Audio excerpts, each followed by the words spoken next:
In this session we want to talk about pricing objectives. Now, price is the only variable or the only aspect of the marketing mix that generates a turnover for the business. So it's only price that brings revenue in. It's the only component of the marketing mix that generates revenue. The place, product and promotion aspects of the mix, these all involve a variable cost for the business, so they represent outgoings. So I suppose in that sense price is important. It's very important.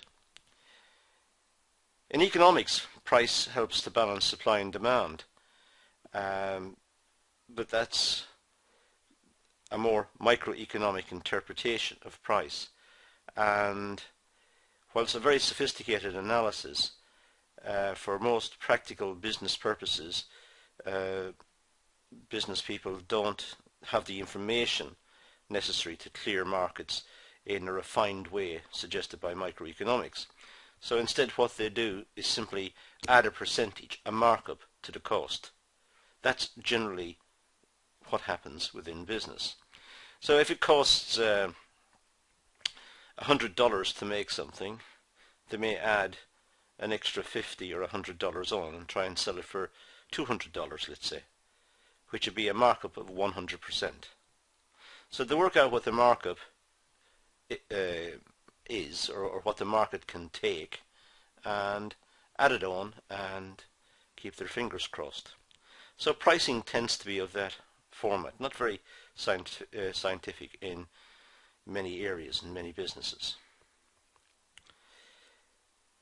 Pricing must take into account the following factors. It must take into account the fixed and variable costs of the business, the competition from rival producers, the objectives of the business, and premium pricing. Well, the fixed and variable costs, it must cover fixed costs. It must cover variable costs, and it must make a contribution to fixed costs, and obviously cover fixed costs if the business is going to go into profits. But in terms of variable cost, if it takes $5 to make something and it's been sold for $4, well, that's not viable.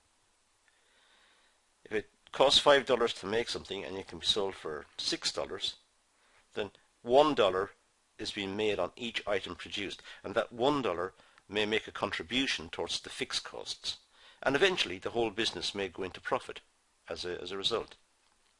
So in setting the price, there must be some reference to the costs, the fixed and the variable, but in particular the variable.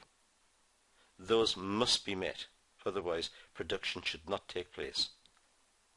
And of course price should be set with some reference to the competition. Other companies in the market producing similar products will set their prices in a way to outcompete the company, so that customers will be turned away from the product if it's too expensive.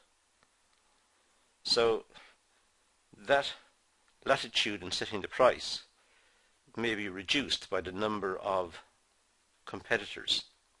And also, how important is the product to the customer? If it's not very important, then it can't command a high price anyway. Customers simply would not be willing to pay for it. And also, what are the objectives of the business? Is it the objective of the business to survive, to make profits, maximize profits? What exactly are the objectives of the business? And finally, perhaps it's the aspiration of the management to offer a premium product in a niche market. Well, that includes a lot of issues.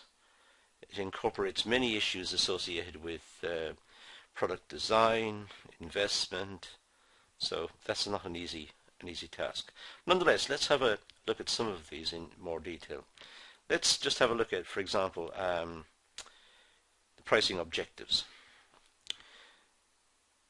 The business objectives may influence the pricing decision. For example, Is the company trying to profit maximize, sales maximize, satisfice, and so on?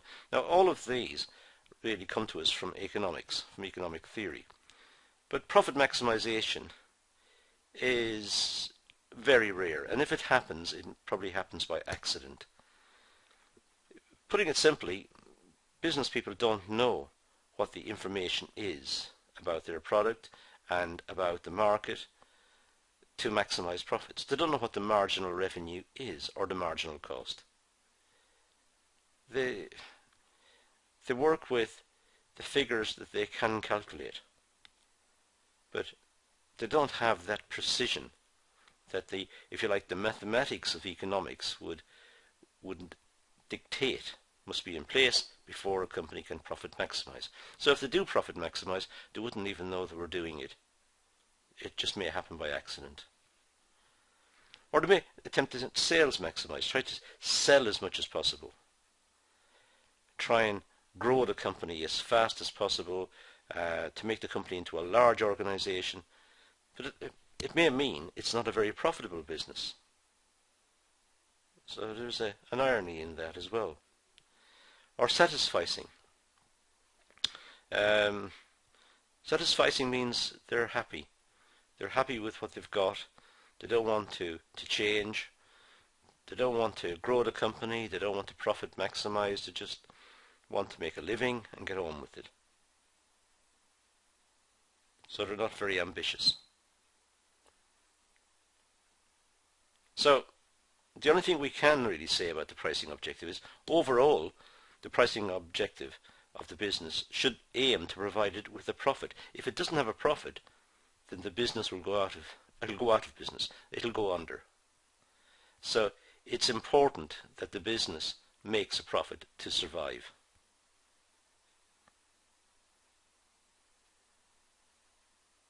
So it could aim to maximize current profit. But as I said, they don't have the information to do that, so it's very unlikely. It requires knowledge of marginal revenue and marginal costs, and those are very difficult to calculate, and certainly to have them up to date. It's a model which is very nice theoretically, very pleasing theoretically. The mathematics are wonderful, but in practice the information is not there. And even if it was there, they still may choose not to do it because it's simply too difficult. They may aim to increase revenue, increase long-term profits by increasing market share and developing ways to lower costs. Now that's possible. Trying to lower costs and increase market share, those are practical suggestions that business people may take into account when setting the price. They may set the price with the objective of increasing long-run revenue. The quantity of product, service sold to customers. Well, increase the number of products and services sold.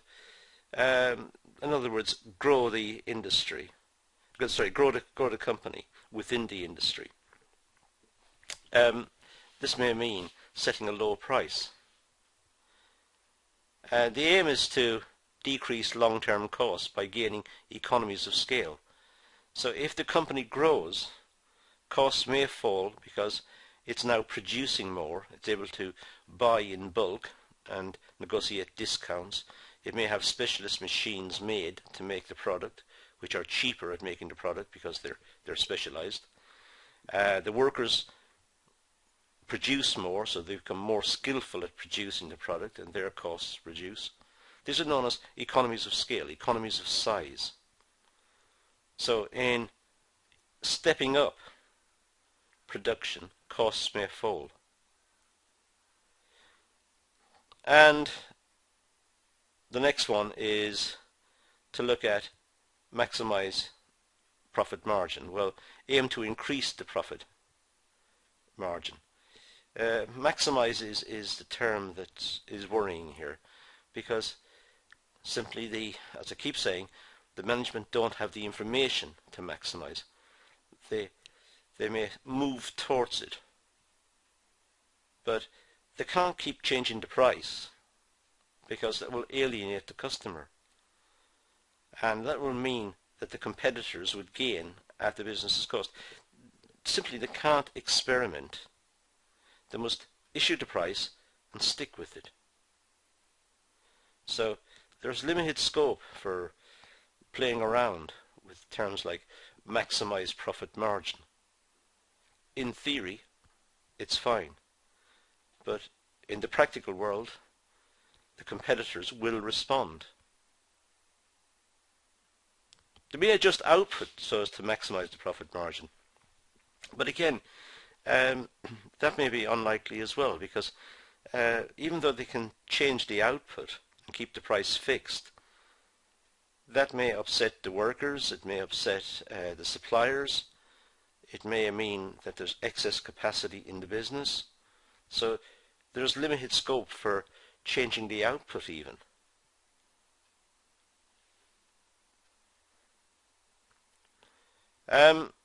Quality leadership.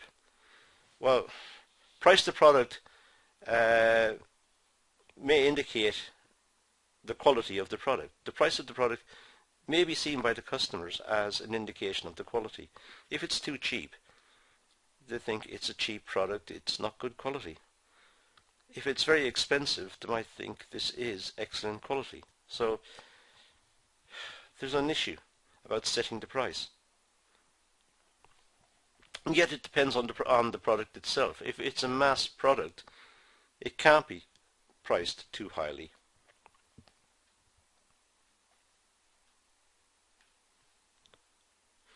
The company may position the product so as to make it a quality leader, or try to give the impression that it is a superior quality. Of course, that would help marketing, but it means it still can't increase the price that much. It depends on the nature of the product, and it also depends on the response of the competitors. Partial cost recovery. Well, other sources of revenue, for example from complementary goods, may be taken into account. There may be some element of complementarity with other goods. I mean, for example, computer consoles for games may be relatively cheap because the games are so expensive. Or printers for computers may be relatively cheap because the ink or the printing material is so expensive. So there may be a possibility of pricing the product in a way that enables it to get sales, but then makes the profit subsequently on peripherals.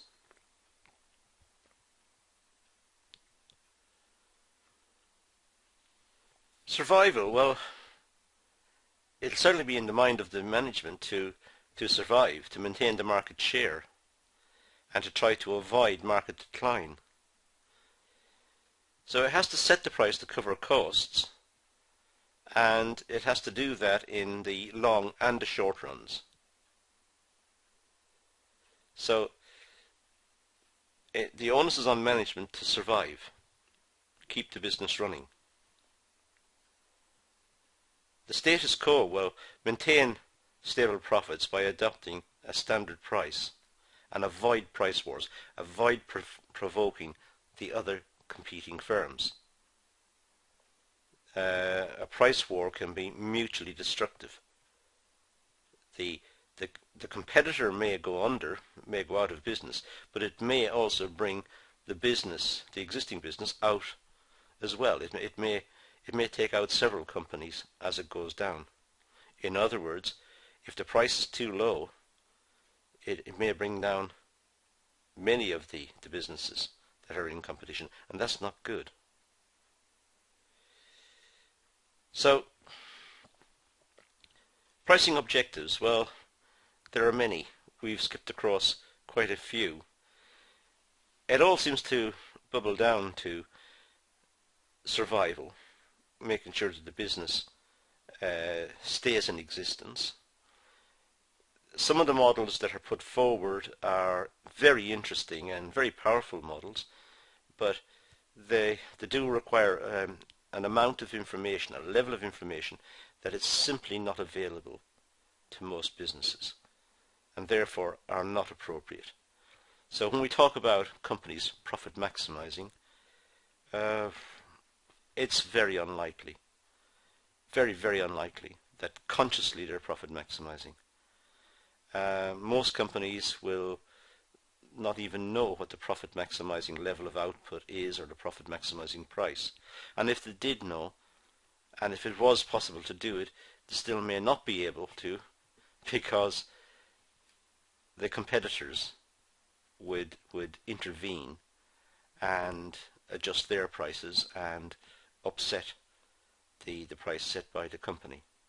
So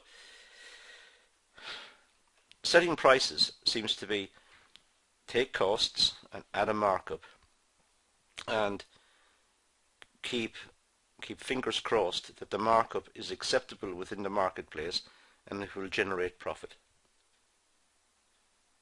It's as crude as that. In the long run, that may be adjusted, and it may also be adjusted by having fringe benefits associated with buying the product. For example, entering customers into competitions or rewarding them with some bonus or whatever if they purchase. That may be a way, if the original price was too high, that may be a way of sweetening it. But essentially, I think it bubbles down to determining the costs, adding a markup. So that's all I want to say about pricing. It's complex, but it's complex if we look at all of the models, but it's simple if we think about it in practice. Although it's simple, having said that again, it still must be borne in mind that there are competitors and there are issues and the customers are not passive, and so it's a simple exercise but fraught with danger. That's all I want to do on this at the moment, so thank you for watching.